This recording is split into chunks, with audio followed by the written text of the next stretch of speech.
እሺ ተረጋጋ። አረጋጋም። ቆይ አንተ ምንድን ነው የምትፈልገው? አንጠባጠባለሁ። አቤት። ምን አንቺ ብቻ ነሽ የምታንጠባጠቢ?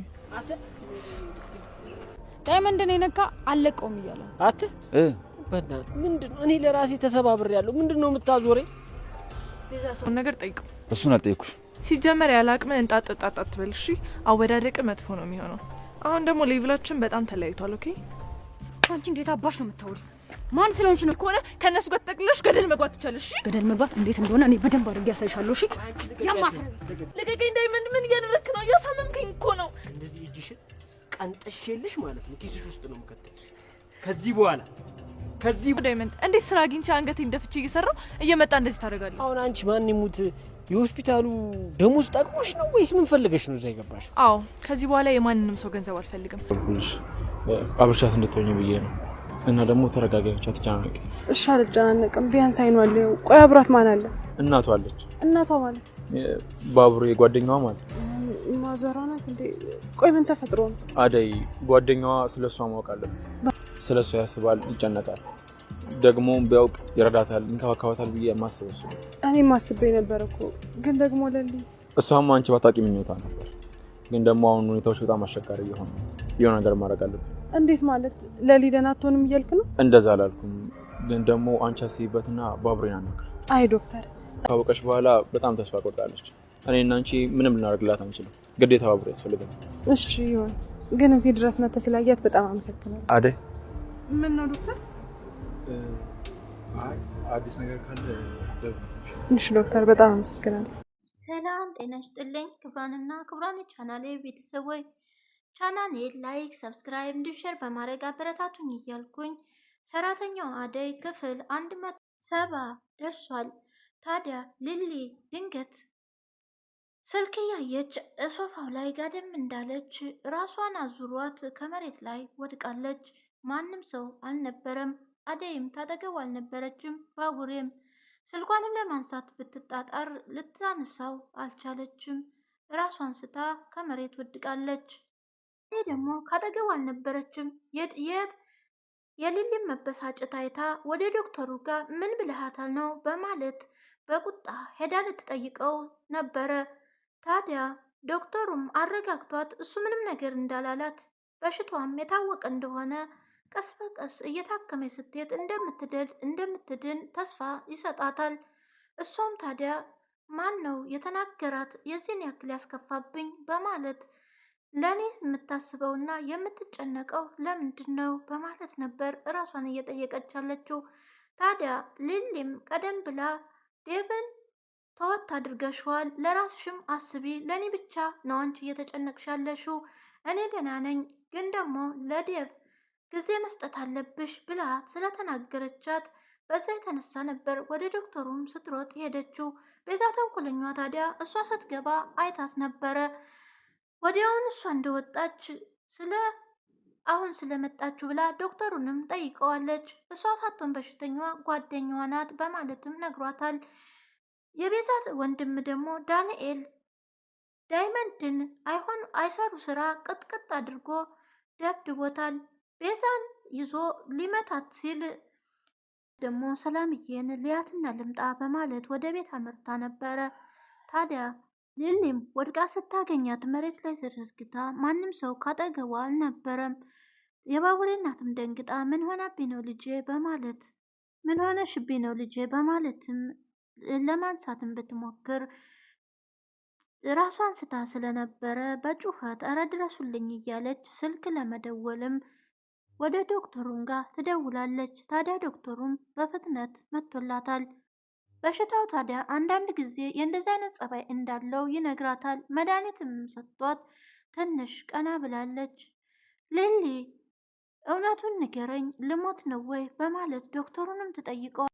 ባቡሬ ደግሞ እኔ የሰጠውሽን እንደዚህ ነው ወይ ታዲያ ለምንድን የሆንሽውን ነገር እማትነግሪኝ በማለትም ይጠይቃታል። ዶክተሩ ምን ነግሮት ነው በማለት ሊሊም ታዲያ በጥርጣሬ ምን ቢነግረው ነው እንደዚህ ሊጠይቀኝ የቻለው በማለትም ዶክተሩንም ደግሞ እኔ የቅርብ ጓደኛዋ ነኝ፣ ስለዚህ ሁሉንም ነገር ለእኔ ንገረኝ በማለት ተናግሮ ማትችልም ከሆነ ወደ ሌላ ሐኪም ቤት እንዲወስድ ይች ልጅ በጣም ታማለች፣ ተበሽታዋ ልታገግም አልቻለችም በማለት እውነቱን ንገረኝ ብሎ ያፋጥ። ታዲያ ዶክተሩም ራስክን አረጋጋ ባቡሬ፣ እነግርሃለሁኝ ወደ ውጭ እንውጣ በማለትም ወደ ሆስፒታል መጥቶ ሁሉንም ነገር ሊነግረው ቀጥሮታል። አደይ ደግሞ እውነታው ሲነገራት አሁን ለባቡሬ እውነቱን መናገር አለብኝ፣ እሱ ነው ከጎኗ ሁልጊዜም ሆኖ የሚጠብቃት በማለትም አደይም ታዲያ ደስ ብሏት ደግሞም በፈለግሽ ሰዓት እኔ ጋር መምጣት ትችያለሽ፣ ከኔም ጋር መሆን ትችያለሽ በማለት እጇንም ያዝ ያደርጋታል። ታዲያ ዶክተር ምን እየሆንክ ነው በማለትም ትመልስለት። ወደ ሊሊም ጋር ስትመለስ ሊሊ ተኝታ ታገኛታለች። ታዲያ ሊሊ ምን ሆነሽብኝ ነው ጓደኛዬ በማለትም ትጠይቃታለች። እሱ ደግሞ በበኩሉ ጓደኛዬን ለምን ደበደብክብኝ በማለት ዛቻ ላይ ነው። ታዲያ ሐኪም ቤትም ዳይመንድን ይዞ ሄዶ እዛቻ ላይ እንዴት ወንድነቴን ያሳየዋለሁ በማለት አሹም በበኩሉ እየዛተ ነው። ወይዘሮ አለም ደግሞ የቤዛን ወንድም ዳንኤልን የክፍሏ ጓደኛ ነው እንዲመክራት በማለት ወደ ቤት ይዛው መታ ነበረ። ታዲያ ፍቅርንም ከክፍሏ አስወጥታ ምከርልኝ ብለው ጥላው ትወጣለች። እሱም ታዲያ የፍቅርና ዳንኤል በነገሩ ስለሚተዋወቁ ምን ልሰራ መጣህ በማለት ጠይቀዋለች። በአንተ ምክንያት እኮ ነው ይህ ሁሉ የደረሰብኝ በማለትም አሹ በበኩሉ ደግሞ አግኝቶ ጠፍጥፎታል። ሮት አለምም ለመገላገል ብትሞክር እንኳን አሹ አልተቻለም።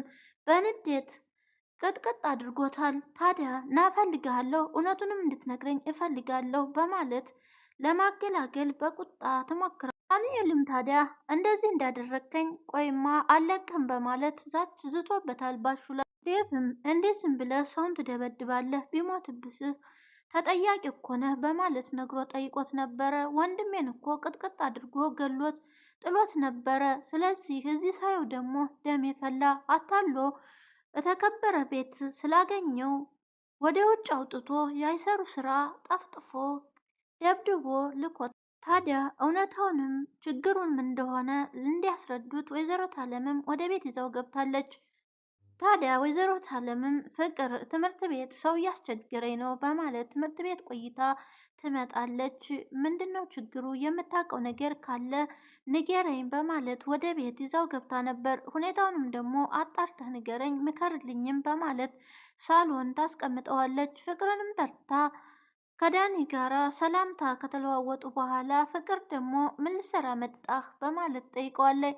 ወይዘሮ አለም ግን የክፍሏ ልጅ የክላሷ ልጅ መስሏት ሁኔታውን ስለማታውቅ ነበረ ዳኒን ወደ ቤት ይዛው ይመጣ። ወደ ውጭም ደግሞ ይዞት ሊወጣ ሲል ይዣት ልውጣ እና ትንሽ ያለውን ነገር ላነጋግራት ሲል እቤት ውስጥ ሆና እንድትመክርልኝ እንጂ ይዘህልኝ ውጣ ብያለሁ ወይ በማለት ወይዘሮ አለምም ተቆጥቶ አሹም የሁኔታውን ማን እንደወሰዳት ያውቃል ብለሻል። ስለዚህ አሁን የሆነውን ነገር ማወቅ እፈልጋለሁ በማለት ፍቅርን ታፋጥጣታለች።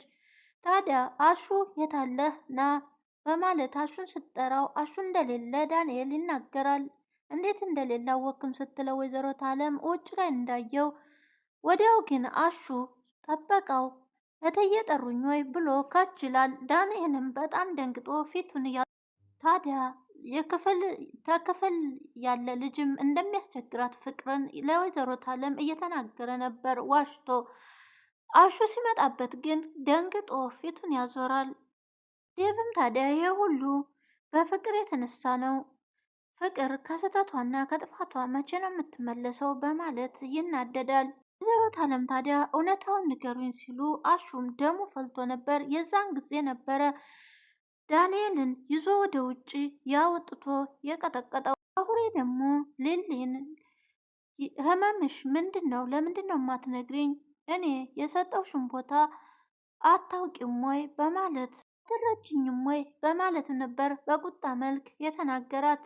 ዶክተሩንም እባክህ ንገረኝ፣ ልጅቷ የማትድን ከሆነ ሌላ ሐኪም ቤት ይዣት ልሂድ፣ እውነታውን ግን ለእኔ ንገረኝ በማለት በጣም በጭንቀት ውስጥ እንደሆነ ለዶክተሩም እንደማፈቅራት እንኳን አልነገርኳትም እኮ፣ እሷን ደግሞ ማጣት አልፈልግም፣ እባክህን ንገረኝ ብሎ ለመ አንተ አሁን ከጎኗ መሆን አለብህ፣ ታዲያ ታስፈልጋታለህ፣ እመሟ ደግሞ ምን እንደሆነ እነግርሃለሁኝ። ታዲያ ወደ ሆስፒታልም ይቀጥረዋል። ሆስፒታልም ከሄደ በኋላ እውነቱን ተነግሮት ይመለሳል። እዛ ተንኮለኛዋ ደግሞ ወንድሟን ዳይመንድን አስደብድበው ነበረ። ታዲያ ዶክተሩ ለምንድን ነው ወንድምሽን ዳይመንድን እንዲደበድበው ያስደረግሽው? ለምንድን ነው ስህተት የምትሰሪው? በማለት በምክርም ሆነ በቁጣ ኃይል ነግሯታል።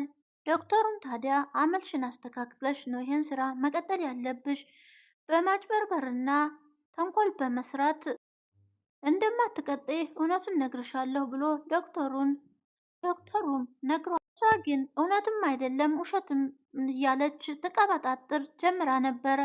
ታዲያ ዶክተሩ ማስጠንቀቂያ ሰጥቷታል። በአንድ በኩል ደግሞ ሄለንና አበበ የቤዛ ተንኮለኛዋን ቤት ተከራይተው ሲኖሩ፣ ነገር ግን ቤዛና ዳንኤል እየተመላለሱ አስቸግሯቸዋል።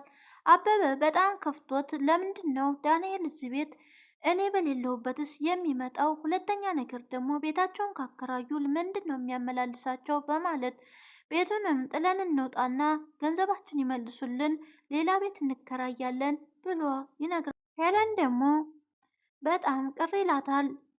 ዳኒ ለምንድን ነው እኔ በሌለውበት የመጣውን ብሎ ስለጠየቃት በጣም ከፍቷት ውጭ ላይ ወጥታ ሰው እንደሌላት ሆና መንገድ ላይ ቁጭ እያለች ነበረ። ነገር ግን ለምንድን ነው የከፋሽ? እኔ ስለተናገርኩሽ ነው ወይ ያኮረፍሽኝና የከፋሽስ ብሎ ሲጠይቃት አዎ አኩርፍ ያለው ከፍቶኛል፣ ደግሞ በዳንኤልም ለምንድን ነው እንደዛ የምጠረጥረኝ በማለት ትነግረዋል። ኬንጎ ደግሞ ዳይመንድን የደበደበውን ሰውዬ አለቀውም እቀጠቅጠዋለሁ በማለት በንዴት በዛቻ ከቤት ውስጥ ይወጣል። ቅምጥልም ብትሆን እኔም ብሆን አንጠባጥቧለሁ በማለት ሁሉም ይስታል። ደመቀ ደግሞ በእኔ ምክንያት ምንም ነገር እንዲፈጠር አልፈልግም፣ እባክህን ራስህን ጠብቅ ብሎ በወንድምነቱ ምክር ይሰጣል። እስካሁን ድረስ ቤዛ ተንኮል ስትሰራ ያን ሁሉ ነገር ስታደርግ፣ አሁን ደግሞ ወንድሙ መጥቶ አንተን ምን አድርግ ብሎ ነው የሚደበድብህ በማለትም በጣም ይናደዳል። ታዲያ ቅምጥልም አንተ ባለቤቴ ተረጋጋ፣ በሂደትና ቀስ ብሎ ነው እንደሚደረገው እንጂ በችኮላ የሚሆን ነገር አይደለም በማለት እንጓ ግን ወስኖ ከቤት ወጥቷል። ታዲያ ቅምጥልም ተከትለው ነበር። ሮማን ደግሞ ለምንድነው ዳንኤልን የደበደብከው ብላ ትጠይቀዋለች አሹን። አሹ ደግሞ ወንድሜ ደመቀ ተደብድቦ ወድቆ ሳገኘው አሁን ግን እታለም ከዚህ ቤት እንደሚያስወጡኝ እርግጠኛ ነኝ። በቃ ኩርቱ ፌስታሊያን ይዤ ወደ ሀገሬ እያንጎራጎርኩ እገባለሁ በማለትም ለሮሚም ይነግራል። ሩታም በጣም ተናዳ መቼ ነው አንቺ እንደ ሰው ከስተትሽ የምትማሪው በማለት ፍቅርን ተናግራታለች። ዴቭን በበኩሉ እንደዛው። ነገር ግን ፍቅር እኔ በጣም ነው የምወድህ እማፈቅርህ፣ እኔ እናንተ ደግሞ እንጋባለን በማለት ትነግረዋለች። እኔ እናንቺ መቼም ቢሆን አንጋባምም ፍቅረኛም አንሆንም፣ እኔና አንቺ ወንድምና እህት ነን በማለት ዴቭም በቁጣ ተናግሯል። ዴቭ ታዲያ እውነቱን ልንገርሽ እኔና አደይ ልንጋባ ነው፣ በቃ ረፊ በቃ እኔና አደይ ልንጋባ እንደሆነ እውነቱን አውቀሽ አርፈሽ ተቀመጪ፣ እኔ ወንድምሽ እንጂ ባልሽ ልሆን አልችልም ወይም ፍቅረኛሽ በማለት በቁጣ ተናግሯታል።